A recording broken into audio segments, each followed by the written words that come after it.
Yo, what's up everyone? OJ here and welcome to another video. Today we've got some awesome information for you guys, so let's go ahead and get right into it. And we are starting off with an update on the delayed Nintendo Direct. It does seem like all signs are pointing to this Thursday, September 13th at 3 p.m. PT / 6 p.m.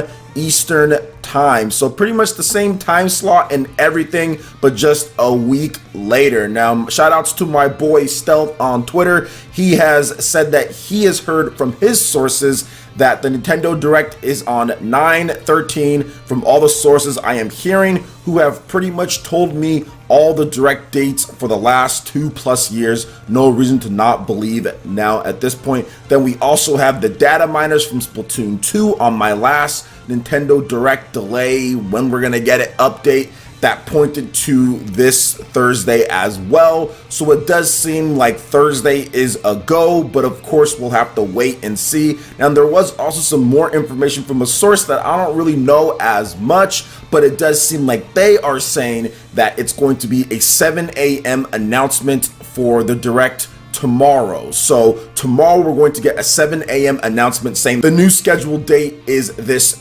Thursday. So something should be going down tomorrow on Wednesday, letting us know officially, and then Thursday will be the date for the Direct at the same time slot and everything that it was last week before it got delayed. So I have a couple thoughts on this, guys, and just bear with me here with this one. A lot of people already think that since there have been a couple different third-party announcements announced that, oh my gosh, that means all the stuff in the Direct has been leaked, which is not the case. There's still going to be new announcements, guys. There's still going to be different stuff that we didn't hear about. Everything did not leak from that Direct.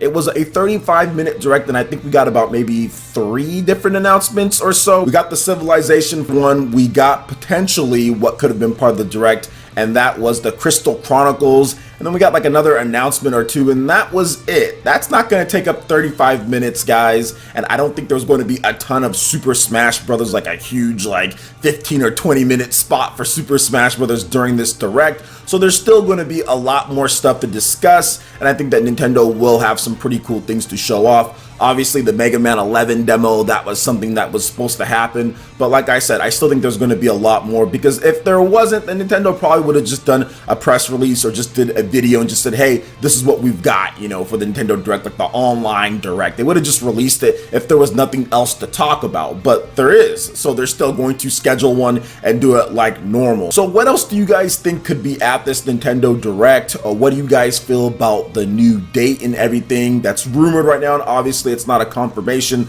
but all signs are pointing to that. I'm personally looking at what they do when it comes to like the Western front, because a lot of people have been complaining about that, but there's not really anything much more than Nintendo can do outside of get a few deals here and there. I think the Civilization announcement was really big for Nintendo. That's a type of game that you wouldn't expect to be on the Nintendo Switch, because it's not on PlayStation 4 or Xbox One at this point. So to have that come over from 2K Games was actually a really cool announcement. The Mega Man 11 demo would have been really awesome, but it's cool to see the Mega Man 11 demo kind of go out there. People have been getting their hands on that game, and it's apparently pretty good. I haven't tried it out myself yet, just been really busy with other things and trying to wrap up Xenoblade. But overall, I honestly feel that we're going to have a good show. I think there's going to be some more surprising announcements and things like that. So Nintendo still has a few tricks up their sleeve for the Nintendo Direct. So I would still say tune in. I think you guys will have a lot of fun watching it, and I think that there's going to be some cool stuff being announced for the Nintendo Switch, and we'll see if they actually rework anything for the online. I know there was a little bit more of the whole cloud save stuff that came out during this whole kerfuffle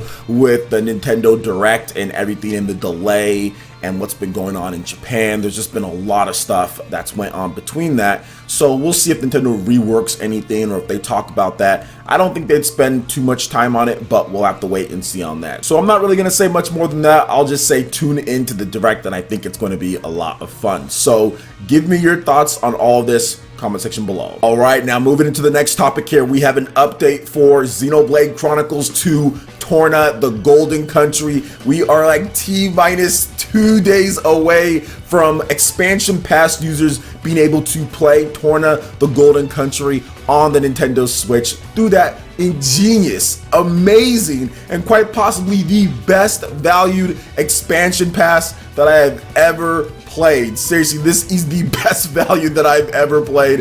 It is phenomenal. So yes, we will be playing Torna the Golden Country this week. More details will be coming up. Obviously, we have the Nintendo Direct that could be going down, so that might affect when I start, but we are definitely getting down with Torna the Golden Country this week. So let's go ahead and get into a new update, going over some information, nothing crazy, but I wanted to talk about it leading into Torna the Golden Country. So let's go ahead and get into this update here. So the official Twitter account talked about some of the cool things that you can do in Torna the Golden Country, or just basic things more like it. Some of it's cool, some of it might not be, depending on how you feel. So you can meet people who have quests for you, so simple standard stuff there. If you decide to help them, you will get rewards in return, just like Xenoblade Chronicles and pretty much every RPG out there. Quests are directly related to a feature known as community. That's a little bit different beforehand. This works like affinity chart of the previous 2 games, so that's interesting. So they kind of switched it up how you accept quests or how it works. It's like an affinity chart with quests. By clearing quests, NPCs get added to your list of supporters.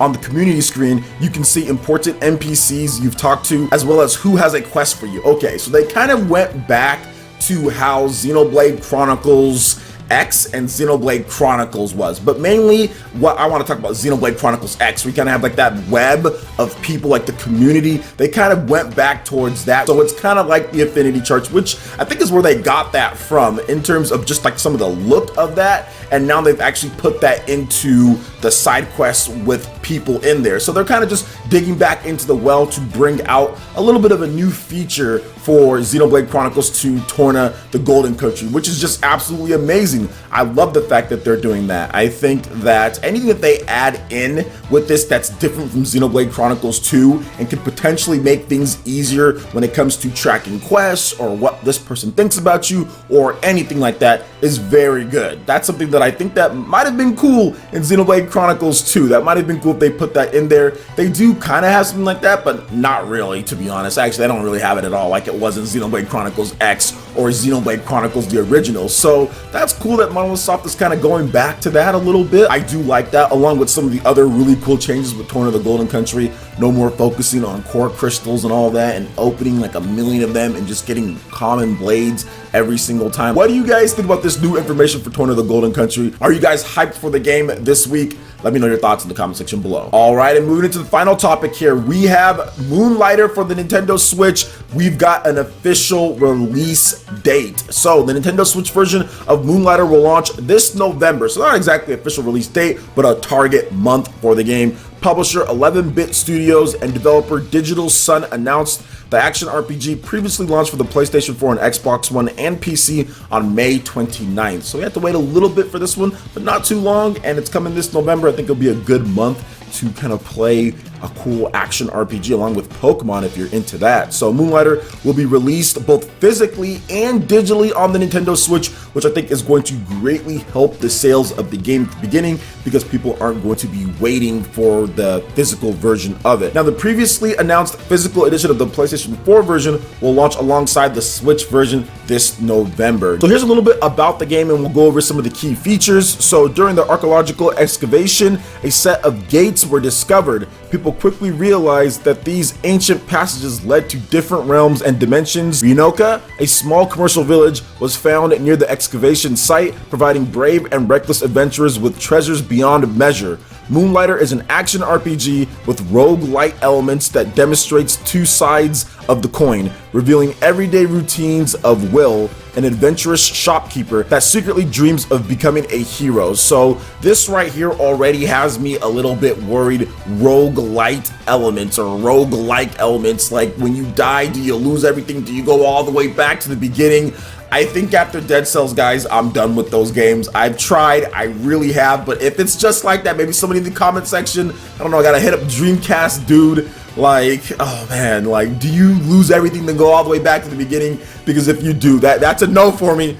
It's a no, I'm sorry, I can't do these rogue games anymore. But moving on to some of the key features, there is shopkeeping, you can meet up with villagers, you can craft and enchant, get lost in the loot, fight with style, and you can open gates. There's all sorts of cool stuff there. Of course, if you want some more information on how you do each one of those key features, you can check out the link in the description below. But guys, this looks cool. I want to play it. It seems like it's going to be really fun. But man, I really need to know if it's one of those like Dead Cells type of games, because that's the one thing that I hate the most about Dead Cells, and I know that's what the game is about, and I know there's stuff to prolong your life, whatever the case is, but I just don't have the time to be constantly going back to the beginning of the game. I'd rather be able to just save my progress and go through the way that my life is and the style as far as what I have to do. I don't have time to be replaying a game and going all the way back to the beginning, especially if the game is going to be hard. And yes, I know people have beaten it. I know there's ways. I know, guys. I'm just saying, like, I can't do these rogue games anymore. So someone needs to let me know if Moonlighter is like that if you go all the way back to the beginning, because if it is, I can't do it. I just can't do it. Dead Cells will be my last rogue game that I play like that, because those games I just can't stand it. There needs to be a whole separate option to where you can just save, man. Like, there really needs to be for that, because I can't be just going back to the beginning every single time. Can't do it. Can't do it, guys. But anyway, it looks really cool. Moonlighter seems like a really fun RPG. I know people have had fun with it on like the PlayStation 4, PC, Xbox One, and all that. So what do you guys think about Moonlighter and all the different topics that we discussed here? Let me know your thoughts in the comment section below. All right, Ninja, that wraps it up for this video here. Go ahead and check out the links in the description below. We got Facebook and Twitter. Go ahead and give us a like and a follow on our social media. Hit that like button if you did like this video. Let me know you guys want more content like this going forward in the future. And subscribe to PlayerEssence for the latest RPG, Japanese, and Nintendo gaming news. Thank you so much for watching, and we'll catch you guys for the next one. Peace.